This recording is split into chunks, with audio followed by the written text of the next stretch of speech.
नमस्कार साथीहरु सबैजनालाई। अस्ति फेसबुकमा एउटा पोस्ट हालेको थिए यो वाला।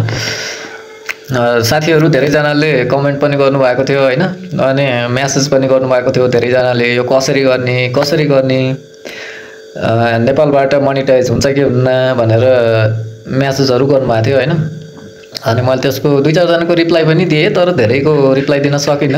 अब के भन्ने हैन, त्यो चाहिँ मैले मोनेटाइज गरेको इन्डियाबाट गरेको थिएँ र अहिले चाहिँ त्यो बन्द भइसकेको छ। त्यो मैले जति पनि हालेको छु त्यो चाहिँ एउटा इन्टरटेनमेन्टको लागि मात्रै हालेको हो। त्यसमा तपाईहरुले कसरी गर्ने ओहो धेरै पैसा कमाएछ भनेर चाहिँ नभन्नु होला हैन। खासमा तपाई अब त्यसमा तपाईहरुले फेसबुकमा मोनेटाइजेसन गर्न चाहनुहुन्छ भने, आफ्नो फेसबुकबाट पैसा कमाउन चाहनुहुन्छ भने तपाईहरुले सर्वप्रथम यहाँ स्क्रिनमा देख्न सक्नुहुन्छ आफ्नो प्रोफाइलमा जानुस् हैन।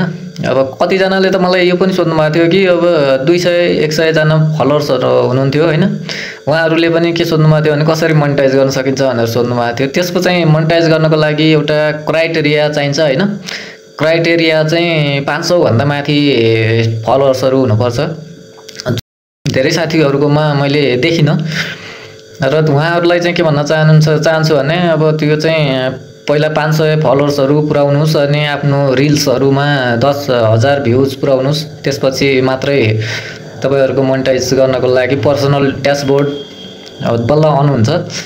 र अरुलाई चाहिँ के भन्न चाहन्छु भने यो प्रोफाइलमा अहिले तपाईहरु स्क्रिनमा देखिराख्नु भएको छ, त्यहाँ जानुस् तपाईहरुले चाहिँ अनि आफ्नो प्रोफाइल यो छेउको बटन छेउमा थिच्नुस् हैन। छेउमा थिचिसकेपछि आफ्नो प्रोफाइलमा गएर त्यो 3 डटमा ओके गर्नुस्। त्यसपछि पर्सनल ड्याशबोर्ड भन्ने त्यहाँ देख्नु भएको छ, त्यसलाई टर्न अन गर्नुस् हैन। त्यसपछि अब तपाईहरुले इस्यु पनि चेक गर्नुपर्ने हुन्छ, इस्यु तपाईको फेसबुकमा छ कि छैन हैन। त्यो इस्यु चेक गर्नको लागि चाहिँ सर्वप्रथम तपाईहरु सपोर्टेड इनबक्समा जानुस् है। सपोर्टेड इनबक्समा गएर त्यहाँ दुईटा देख्नु भएको छ यो, त्यसमा चाहिँ तपाईहरुले ओके गरेर हेर्न सक्नुहुन्छ। त्यहाँ ग्रीन टिक लागेको छ भने त्यो तपाईहरुको ठीक छ र ब्याक जान सक्नुहुन्छ। तपाईहरु अब मोनेटाइजेसनमा जानुस्, पर्सनल ड्याशबोर्ड जुन छ त्यहाँ गएर हेर्न सक्नुहुन्छ हैन। तपाईहरुले त्यहाँ चाहिँ दिएको वीकली च्यालेन्जहरु पुरा गर्नुपर्ने हुन्छ हैन। र त्यो वीकली च्यालेन्जहरु अब हप्तामा एकचोटी दिइराखेको हुन्छ, त्यसलाई चाहिँ पुरा गर्नुपर्छ। पुरा गरिसकेपछि यसरी तपाईहरुको रिच बढ्छ। रिच बढेर मिलियनमा गयो भने तपाईहरुको त्यो टुल्स पनि खुल्छ। मेरोमा चाहिँ यहाँ एउटा स्टार वाला देखाएको छ, स्टार वाला टुल्स मात्रै खुलेको छ मेरोमा अहिलेलाई। यो मेरो नयाँ अकाउन्ट हो है। यो पुरानो अकाउन्टमा तपाईहरुले हेर्न सक्नुहुन्छ मेरो अकाउन्टमा टन्नै भ्युजै छ।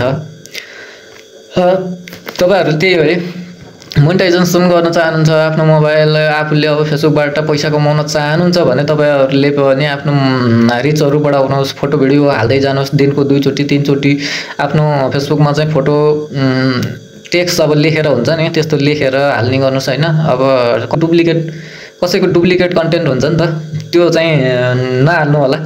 सुरुमा मोनेटाइजेसन हुनभन्दा पहिला नहाल्नु होला, आफ्नै कन्टेन्ट हाल्नु होला, किनभने त्यसमा समस्या आउन सक्छ। तपाईहरुलाई त्यो डिलिट गर भनेर देखाइदिन सक्छ के, त्यो डिलिट गर भनेर देखाइदिन सक्छ र तपाईहरुले डिलिट पनि गर्न सक्नुहुन्छ चेक गरेर है, सपोर्टेड इनबक्समा गएर। र तपाईहरुको यस्तो चाहिन्छ है, यो मोनेटाइजेसन गर्नको लागि यो सब यसरी तपाईहरुले गर्न सक्नुहुन्छ। देख्नु भएको छ हैन। त्यही हो कुरो। अब त्यसरी नै गर्नु होला सबैजनाले। अब के गरेर कसो गरेर सोध्नु भएको थियो, त्यही भएर मैले भन्दै गएँ। अहिले खासै मेरोमा त त्यस्तो छैन हैन। गर्न चाहनुहुन्छ भने अब इन्डियाबाट अथवा अन्य देशहरुबाट तपाईहरुले मोनेटाइजेसन गर्न सक्नुहुन्छ। स्टारलाई चाहिँ त स्टार तपाईको स्टार बटन खुलेको छ भने नेपालबाट पनि गर्न सक्नुहुन्छ। तर त्यहाँ कसैले स्टार पठायो भने जति तपाईहरुको डलर छ नि, अब त्यो काटिँदै आउँदाखेरि तपाईहरुले थोरै पाउनुहुन्छ के। यो तपाईको ब्याङ्कसम्म आइपुग्दाखेरि त्यो पैसा एकदमै थोरै हुन्छ। तपाईहरुले बाहिरबाटै गर्न सक्नुहुन्छ। गर्नलाई नेपालबाट पनि गर्न मिल्छ, तर बाहिरबाट गरेको राम्रो। यो हेर्नुस्, यो चाहिँ अब यो नेपालमा इन्डिभिजुअल लगेर यो इन्डिभिजुअल हो कि यो यहाँ छैन हैन। यो चाहिँ रहेछ, यो चाहिँ छैन, यो छ, देख्न सक्नुहुन्छ तपाईहरु। त्यसरी नै हो मोनेटाइजेसन गर्ने है। सेटअप गर्नलाई अब विदेशमा कोही साथीहरु आफ्नो आफन्तहरु छन् भने उहाँहरुकोबाट पनि गर्न सक्नुहुन्छ। हस्, धन्यवाद। भिडियो राम्रो लाग्योमा लाइक कमेन्ट सेयर गर्नु होला हैन। मैले तपाईहरुलाई त्यही पनि सिकाइदिएको है। धेरैजनाले मेसेज गर्नुभएको थियो, कमेन्ट गर्नुभएको थियो, त्यही भएर तपाईहरुलाई सिकाए मात्रै हो कसरी गरेको भनेर। त्यो एउटा पोस्ट हो। अब मेरोमा आएको थियो, त्यो कहिलेकाहीँ आउँछ, पहिला पनि आएको थियो, मैले गरेको थिएँ। र अहिले मेरोमा फलोवर्स घटेको छ, एंगेजमेन्ट घटेको छ। त्यो